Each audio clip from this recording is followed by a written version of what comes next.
Let's go.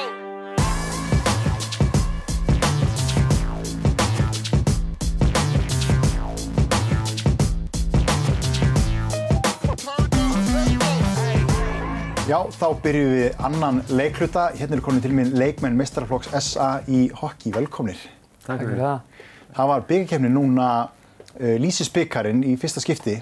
Hvernig var svona ykkar upplifun af því? Það voru svolítið stóri sigrar. Já, þetta var kannski meira svona, ég veit það ekki, menn fóru meira í þetta eins og kannski æfingarleiki.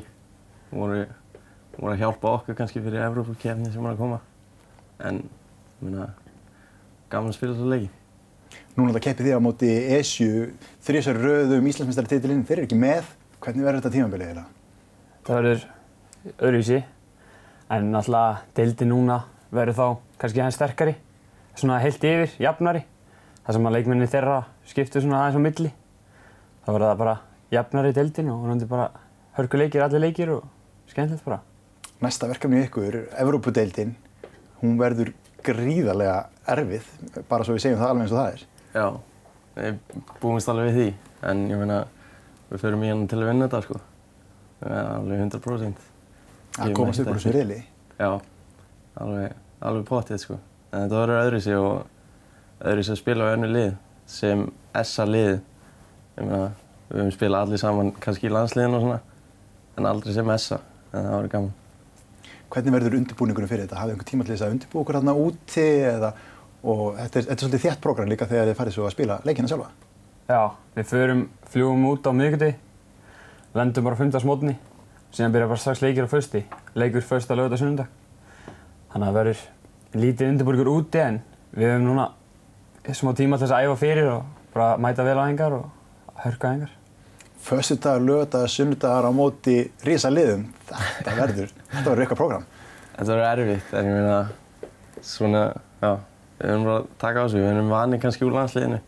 Það verður 5 leikir á 7 dögum, 2 hvíldadagar inn á milli. En, já, það er svona, ættu flestir að vera vanir þessu. Maður er ekki mikið tíma til þess að hugsa leikinn, svekkja sig á honum eða vera að stressa sig fyrir leik. Það er bara undirbúningur, leikur, hvíld, næsti leikur. Já, akkurat. Það er bara einn leikur í einu, sko. Og síðan bara, þegar hann er búinn, þá er hann búinn. Klukkutíma eftir á, kannski hugsa hann, en síðan búinn. Og þið stefnir alltaf að fara upp úr þessu riðli. Hvað þýðingu hefur það að fara upp úr svona riðli í þessar keppni? Það er náttúrulega bara stórt, eins og náttúrulega ESM fór í þetta í fyrra. Þeir lentu í næsta sæti, þannig að við vitum auðvitað að þetta er hörkulið. Og að komast upp úr svona riðli var náttúrulega bara reisa stórt, fara þá út aftur. Það er bara eitt lið sem kemst upp. Þannig að það er rosalega gott, bara búst fyrir okkur.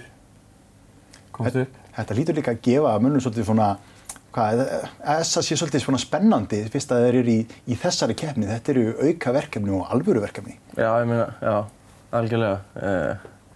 Eins og hún sagði, ESA fór í þetta fyrra og þá þarf SA bara að fara í þetta. Og fyrir þá sem standa sig þarna úti, þá er þetta að standa á stóra sviðinu og lið sem taka eftir, þannig að það eru bara hellingstækifæri, sérstaklega eins og fyrir ykkur sem eru ungi leikmenn hjá liðinu. Já, algjörlega. Það er bara, maður þarf að sýna sig, gefa allt í þetta. Nú fórst þú út að spila í Svíþjóð. Hvernig fannst þér sú upplifun vera?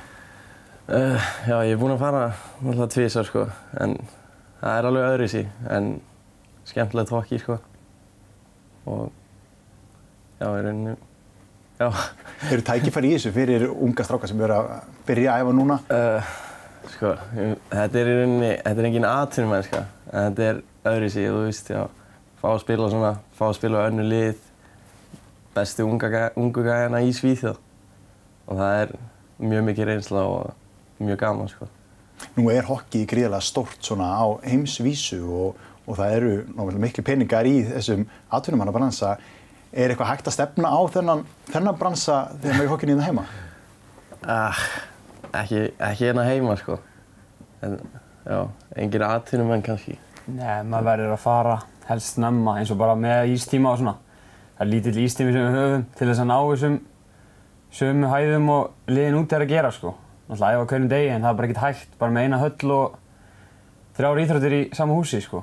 Þannig að það vantar einmitt kannski æfingaaðstöðuna, æfingartímann og jafnvel náttúrulega, við erum að tala um það deild, það er ekki mörg lið í deildinni heldur. Nei, já, það er bara leikmenn og lið, sko.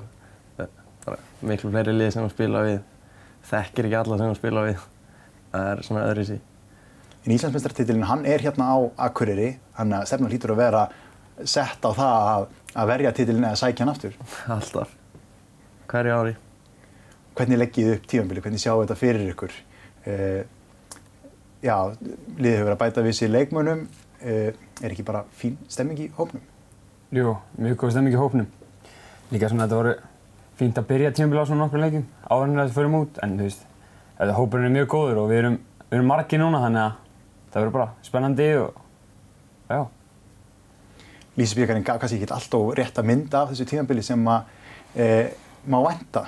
Já, bara ekkert nógu gott kannski, en við þurftum þessa leiki og gott fyrir okkur. Við hugsaum ekki hinn liðin, sko. Já, maður hlýtur að vilja fá fleiri leiki. Þetta er náttúrulega 3 lið sem að spila, þannig að allir leikir eru plús.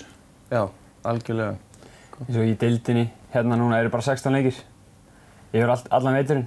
Það er náttúrulega ekki mikið að leikjum, en það bættist við 4 leikir og síðan náttúrulega 3 í Evrópukeppninni, þannig að þetta eru vonandi fleiri ef við komumst upp riðlinum. Þannig að þetta verða nokkrir leikir, en væri fínt að hafa fleiri. Það er hraði og það er spenna og það er harka í þessu sporti, þannig að maður myndi ætla að þetta er áhorfendasport, klárt. Já, algjörlega. Ég held að ég hef aldrei heyrt neitt sem hefur komið á hockeyleik og finnst það leiðilegt. Fær alltaf spennu, alltaf eitthvað að gerast. Nógu mörkum, tæklingum. Sérstaklega koma í húsið, sko. Jú, gaman að horfa þetta í sjónvarpinu, en ef þú kemur í húsið og sér stemminguna og ef það náu mörgum, þá verður alveg stemming og finna þetta svona þegar þetta kemur. Hvernig finnst ykkur núna að vera, nú ert þú að koma heim frá Svíþjóð, hvernig finnst þér aðstæðan vera hérna á Akureyri ef þú berð þetta saman? Mér finnst það í rauninni alveg gott, sko. Við fáum alveg ístímana sem við viljum og bara barnastarfið er gott hérna. Það er í rauninni ekki til að kvarta undan. Höllin er góð. Hefur þetta breyst eitthvað síðan að þið byrjuðu að æfa hockeyið? Barnastarfið? Já, algjörlega. Eftir að við fengum hana Söru Smæli heitir hún. Hún bara gjörbreytti í, sko. Þegar ég var að byrja var ég kannski bara að æfa með 10 strákum eða eitthvað. En núna er bara 100 krakkar fleiri á æfingum í viku. Hvar er svona Ísland statt á þessu heimskorti hvað varðar hockeyið? Svona eins og við horfum bara á eins og landsliði, þá er karlaliðið í annarri deild, eða ekki? Já. Þannig að, og það eru þá í svona 5. riðli, eitthvað svoleiðis, með við efstu deildina, sko, þannig að þetta er kannski, það er náttúrulega hægt að komast mjög hærra og við náttúrulega stefnum alltaf á að komast upp, sko, upp í hærra level. En já, eins og ég segi, kannski svona 5. riðli, eitthvað svoleiðis. Finnst þetta að vera að þróast, sko, ungir leikmenn sem að fara út og landsliðið verður bara betra og betra þegar þeir koma. Og náttúrulega núna, þetta næsta verkefni, Evrópuleikirnir, þetta verður gríðarlega skemmtilegt og við hljótum að hvetja til þess að fylgjast með ykkur og senda ykkur góða strauma þarna út. Já, það væri mjög gaman ef það væri fylgst með þessu og fjallað þetta. Já, þið komið klárlega aftur í þáttinn eða þið komist áfram, ég lofa ykkur því.